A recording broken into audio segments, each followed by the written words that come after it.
now joins me all the way from Portland in the United States. Jason Novelli, who goes up against Yosdenis Cedeno at Titan FC Fighting Championships 38 in Miami. First of all, Jason, how's all with you, mate? How are you keeping? I'm feeling great. Rolled off my last fight on March 5th and just kept everything going, staying healthy and getting better every day. So I'm feeling great. Awesome stuff. Yeah, you have a big fight going down, obviously, co-main event, the Titan Fighting Championships on the 30th of April. Talk to me about the preparation. You've obviously moved teams in recent months. Rose City obviously had to close its doors. You're with Gracie Barra Portland now. How's that been? How's the transition been for you?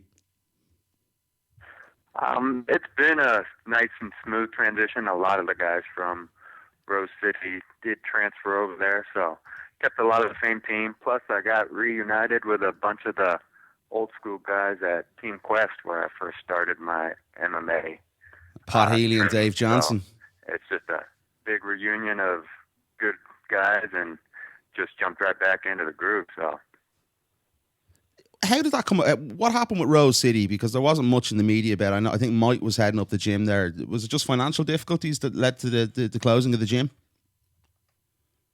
From what I understand, I don't know all the ins and outs of it, but it was all financial difficulties. There was a lot of guys who were doing multiple things. There wasn't anyone who was just in charge of the gym itself. So even though we had all the best fighters in the area, it was the business side of things wasn't getting handled all the way. So things kind of fell through pretty fast.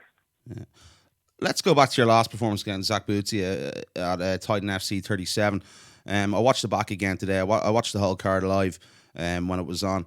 I think it was back in March, the start of March there. How did you assess your performance against Zach? You looked to be very comfortable on the feet. It seemed to be quite a smooth and comfortable performance for you.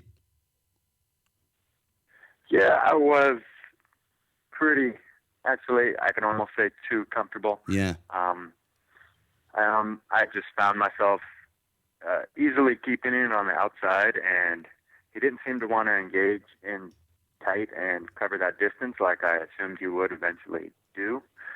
We got caught in a few scrambles, and that's the only way we got to the ground. It wasn't straight takedowns or any clinch work per se. So I was winning from the outside, and I just kept that game plan and didn't have to really adjust. He couldn't get past my reach, so I could have pushed a little bit more. It was closer than I thought after watching the fight, but once I got on ground and on top, he didn't seem to have a way out from there. So I just kept position, kept doing my work, and came out with the victory on that one.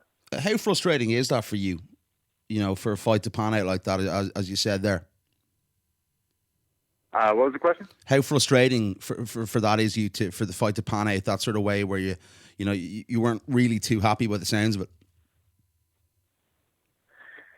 Yeah, I came in there and like you said, there was a transition at gyms and everything, so I wasn't quite feeling the fight as much. It was, even though I had time to prepare, it felt like a short notice fight, switching gyms and not able to work with all the coaches that I usually work to. So I was happy with the performance that I did.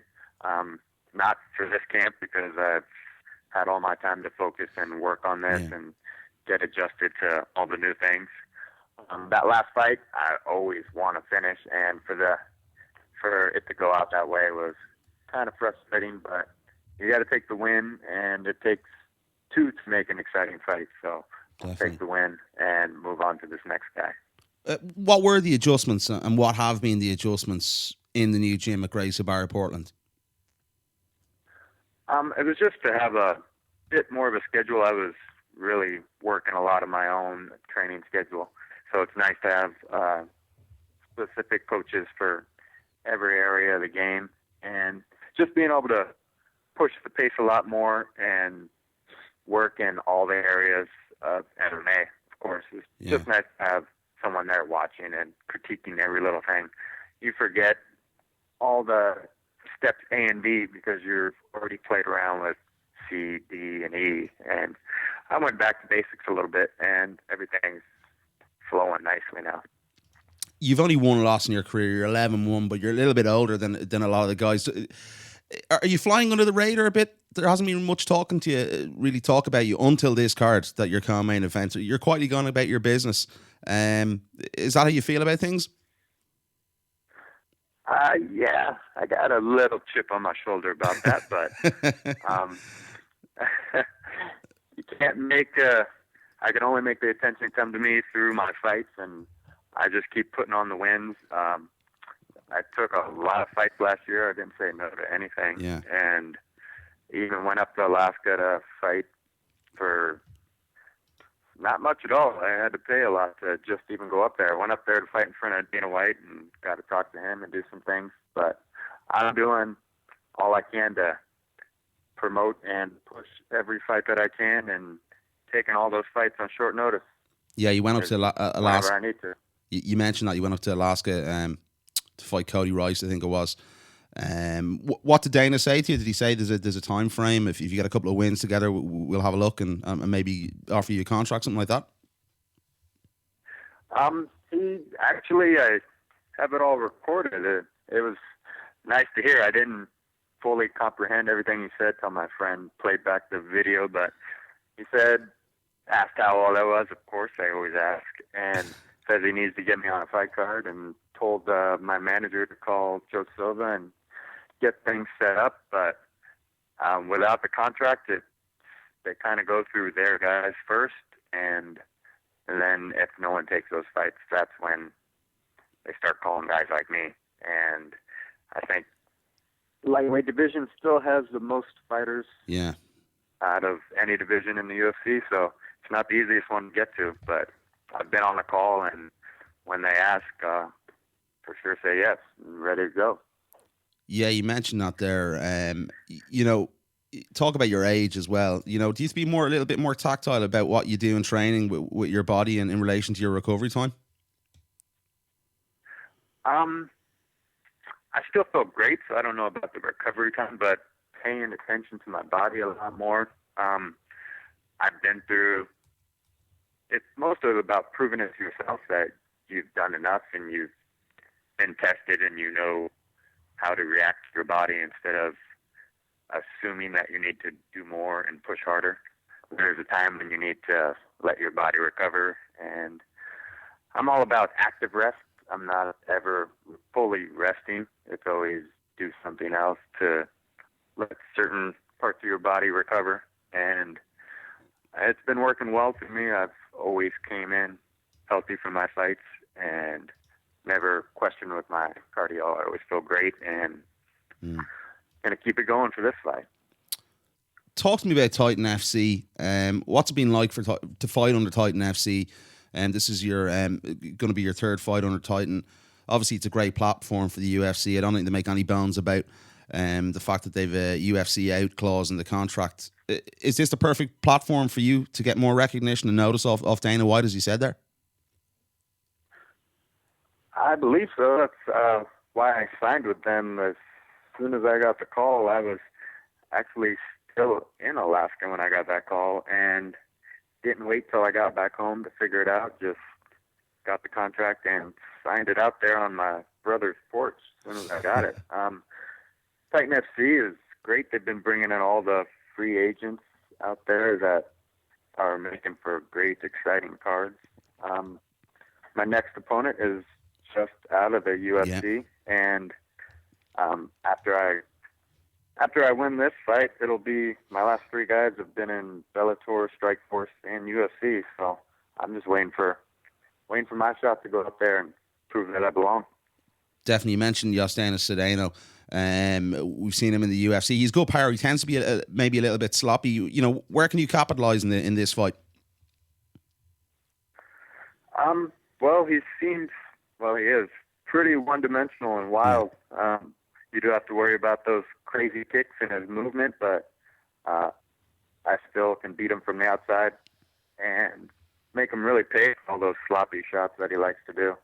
There's going to be a level of danger, but we're in a fight, so I'm going to take it on the outside and beat him there. And if it goes to the ground, he's a fish, and gonna finish for sure. Yeah, is it going to pan out? Do you envisage this, panning out a lot like sort of maybe the game plan more in this fight, like the fight you've just come off as well? Because that would seem to be the method that would beat Yosdenis. Yeah, going through, I could fight him and beat him in his own strength, which I have to have coaches constantly remind me not to do. But if I keep the pressure on him, he's gonna cave and start throwing those sloppy shots, and I'm gonna be looking for that big finish, and I'm 100% sure he's gonna give it to me. What's the support system been like around you? Obviously, I know your brother's up and coming fighter as well. You've moved gyms. I know you have your buddies from Team Quest as well in the Portland area, like Dave Johnson, who's with you at Rose City, and Pat Healy. What's that been like? Well, there's no way you can really excel at this fight game without guys like that and people supporting your family and friends, because it does take all your time. And at first, well, you can't really expect them to understand what you do all the time unless they're a fighter themselves. Yeah. All you can do is have good friends and family around you who understand how much it means to you and how much you're working towards it. And you get people like that around you, and sky's the limit. Definitely. So, just before we wrap it up, how's this fight going to go down on April 30th, Jason? Oh, you want me to call it out? Yeah. Shotgun. Well, I'm not gonna give up the center. We're gonna come out and take it, and he seems to like to throw down. So whoever takes that center, which I'm not gonna give up, I'm gonna take that in the first round. Do you think you're going to be around for a title shot, or is the UFC going to be next? What's your prediction with that? Well, I can't really predict too much. I would love to get a call to the UFC. I got my buddy Pat Healy, teammate, and always been helpful to me. He's fighting on the next Titan for the title itself. So that'll be a bit I awkward. have no desire to fight my teammate and buddy, but I'll fight the best guys in Titan for my next fight. I'm willing to jump on that next June card or get that call to UFC. I'll be ready. Definitely. Pat's a good friend of the show here. We've had Pat on many a time over the years. A good dude, a good, tough, hardy veteran is Mr. Healy. Oh, yeah. He is a grinder. That's it. He puts it through, everybody. No bones about it. Anyone you'd like to give a shout out to, Jason, and where can the guys find you on social networks? I'm on Twitter at jnovelli1. That's Novelli. And Twitter, I'm Jason Novelli. And Facebook, you can find my fan page at Jason Flipside Novelli. Anyone else you'd like to give a shout out to? Of course, we talked about my new fight team at Gracie Barra. I got a sponsor that's Solid Soldier Clothing and Frank's Pineapple Smash and Local Designs. Those guys have all helped me through this fight camp and keeping me ready to go. Jason, it's been a real pleasure to have you on the show, and I do appreciate the time. Oh, always a pleasure. Thank you.